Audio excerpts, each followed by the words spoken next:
नमस्कार दोस्तों, कैसे हैं आप लोग?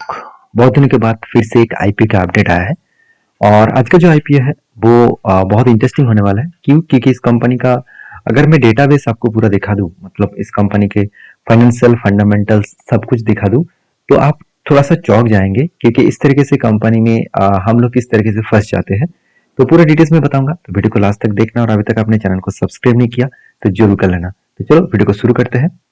तो सबसे पहले देखिए कंपनी की अगर मैं वेबसाइट को आपको विजिट करा दूँ, तो कंपनी के ऊपर इस तरीके से कुछ डिज़ाइन आपको दिखेगा। तो बेसिकली कंपनी का जो बिज़नेस है, वो स्मार्ट वर्क का बिज़नेस है। स्मार्ट वर्क मतलब ऑफिसेज़ हो गया, वर्क स्पेस हो गया। तो इस तरीके से जगह की जो डेकोरेशन है, जो इंटीरियर है, इसी इसी के ऊपर कंपनी काम करता है। आप खुद ही देख सकते हैं कंपनी के इंडिया में एक ऑफिस है और सिंगापुर में एक ऑफिस है। तो कंपनी खुद बता रहा है कि डिज़ाइन, बिल्ड एंड मैनेज, मतलब कंपनी डिज़ाइन भी करते हैं, बिल्ड बिल्ड भी करते हैं और मैनेज भी करते हैं। तो इस तरीके से कामों के लिए कंपनी माहिर है। तो इस कामों के लिए माहिर है तो वो ठीक है, मगर कितना माहिर है वो अभी आपको पता चलेगा। सबसे पहले देखिए कंपनी के क्लाइंट्स कौन सा है। मेक माई ट्रिप, साथ ही साथ परसिस्टेंट, फिलिप्स, और भी देखिए कितने सारे क्लाइंट्स हैं। स्मार्ट चार्ट, साथ ही साथ आप देखेंगे तो यहाँ पे अलग अलग कैटेगरीज का आपको क्लाइंट्स दिखेगा। और बहुत सारे क्लाइंट्स दिखेगा। महिंद्रा लॉजिस्टिक, एल तो ग्रो भी इसका क्लाइंट्स है। तो इतने सारे क्लाइंट्स इसके पास है, मतलब इस क्लाइंट के काम वो कर चुके हैं और कर रहे हैं। इस तरीके से कंपनी के ऊपर आपको डेटाबेस देखने को मिलेगा। तो अभी चलो मेन मुद्दे पे चले जाते हैं कि कंपनी का बिजनेस स्ट्रेटजीज क्या है। देखिए कंपनी स्टार्ट हुआ था 2015 में और स्मार्ट वर्क, जो मतलब कंपनी का नाम है स्मार्ट वर्क का वर्किंग स्पेस लिमिटेड। तो बेसिकली ये जो कंपनी है engage in the business of customize manage workspace solutions and offering fully services, साथ ही साथ टेक एनवेल ऑफिस एनवायरनमेंट। तो इस तरीके से चीज़ों के ऊपर कंपनी काम करते हैं। तो कंपनी की सबसे बड़ी बात है, देखिए the company serve mind to large enterprises, देखिए including Indian corporate, MNC and साथ ही साथ जो स्टार्टअप होते हैं। इसके ऑफिस मॉडर्न जो कैंपस है उसके ऊपर डिजाइन करते हैं, टेक्नोलॉजी उसके ऊपर डिजाइन करते हैं। तो मैं पहले आपको बता चुका हूँ, जिम से लेकर साथ ही साथ क्रिचेस से लेकर मेडिकल सेंटर से लेकर इस तरीके से जगह पे वो डिजाइन और डेकोरेशन करते हैं। तो बेसिकली इस कंपनी का टोटल 738 क्लाइंट्स है और 2025 के 31 मार्च के डेटा के हिसाब से, और टोटल 1,52,000 के आसपास, 52,619 के आसपास सीट्स है।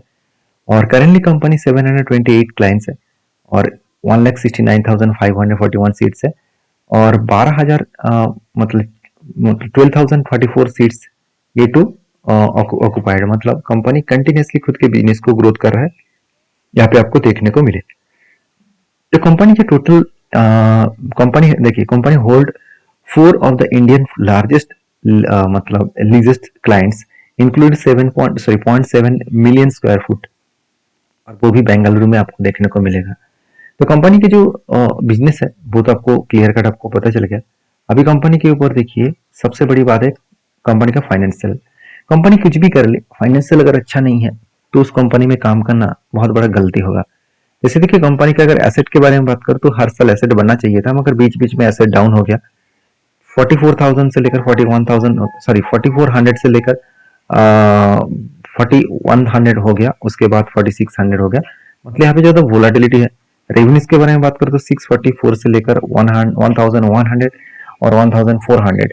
तो ओवरऑल यहाँ पे रेवेन्यू भी कम हो गया, सॉरी रेवेन्यू थोड़ा सा कम नहीं, रेवेन्यू थोड़ा सा बड़ा है। मगर कंपनी का प्रॉफिटेबिलिटी में बहुत ज्यादा प्रॉब्लम्स है। जैसे 2023 में 110 करोड़ का प्रॉफिट हुआ था, सॉरी 110 करोड़ का लॉस हुआ था। उसके बाद 2024 में करीबन 50 करोड़ का लॉस हुआ। अभी 2025 में अराउंड 63 करोड़ का लॉस हुआ। तो कंपनी प्रॉफिट का आज तक किया ही नहीं है। तो देखिए कुछ भी करे, कंपनी में अगर प्रॉफिट नहीं हो रहा तो उस कंपनी के ऊपर काम करना बहुत बड़ा जोखिम तो साबित होगा ही। तीसरी बात, कंपनी के जो नेटवर्क है वो धीरे धीरे करके बढ़ता हुआ देखने को मिले, तो अच्छा खासा नेटवर्क बढ़े, एक साल में डबल हो गया नेटवर्क।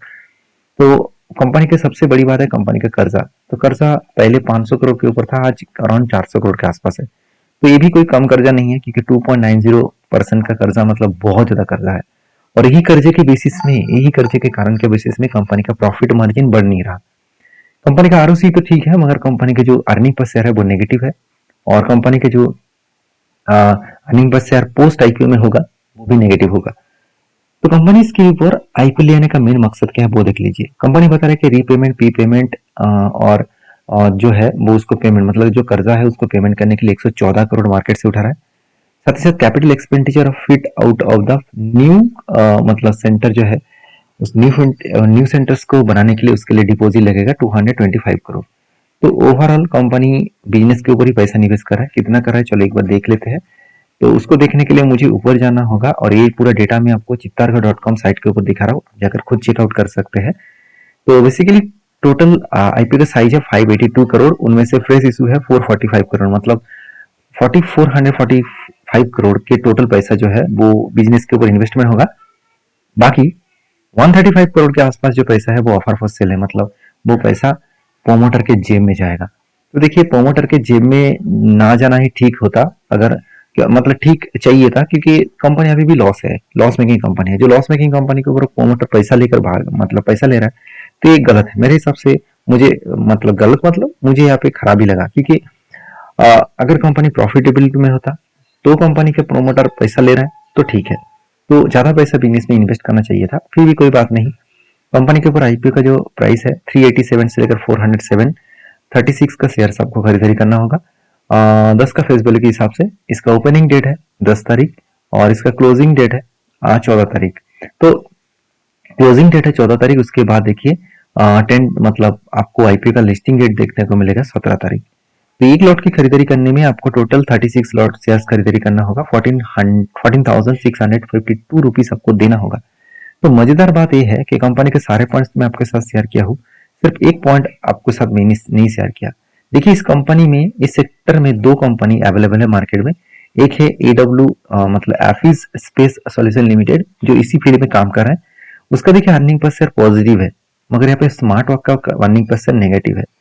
और अगर मैं पी रेशियो के बारे में बात करूँ तो स्मार्ट वर्किंग के पी रेशियो तो देखने को नहीं मिला, मगर ए डब्ल्यू आई मतलब A W F I S के जो पी रेशियो है वो मुझे बहुत शानदार लगा, 63 के आसपास पी रेशियो देखने को मिला। तो ओवरऑल यहाँ पे कंपनी का जो डेटा है वो बहुत स्ट्रांग लगा। तो उस स्ट्रांगनेस के बेसिस में कंपनी यहाँ पे अच्छा खासा यहाँ पे ग्रोथ दिखा सकते हैं, सॉरी अच्छा खासा ग्रोथ ना दिखा सकते हैं, क्योंकि देखिए कंपनी की अर्निंग पर शेयर खराब है, कंपनी के वैल्यूएशन ज्यादा है, कंपनी के कर्जा ज्यादा है। तो उस हिसाब से कंपनी प्रेशराइज में है। देखिए मैं आपको यहाँ पे एक डेटा दिखा रहा हूँ, ग्रे मार्केट प्रीमियम देखिए ऑलरेडी 5 तारीख से इस कंपनी का आईपीओ में हलचल शुरू हो गया था, तब से लेकर आज तक grey market premium just 6 to 7% देखने को मिला है। तो मुझे लगता है कि इसका ग्रे मार्केट के बेसिस में तो थोड़ा सा प्रेशराइज आ सकते हैं। फिर भी आप इस कंपनी के ऊपर एक बार स्टडी करना, उसके बाद काम करना। अगर मेरे ओपिनियन आप पूछ रहे हैं तो मैं आपको कहूंगा मुझे इस कंपनी के ऊपर काम नहीं करना है, क्योंकि मुझे उतना स्ट्रांग नहीं लगा, क्योंकि जितना स्ट्रांग दिखना चाहिए था उतना स्ट्रांग है नहीं। तो मैं उतना रिस्की कंपनी के ऊपर काम नहीं करूंगा। मैं नहीं कहूंगा कि कंपनी बेकार है, तो आप एक बार स्टडी करके काम कर सकते हैं आपके ओपिनियन के हिसाब से। तो इस तरीके से अपडेट पाना है तो चैनल को फॉलो करिए। मिलते हैं नेक्स्ट वीडियो में, तब तक के लिए धन्यवाद।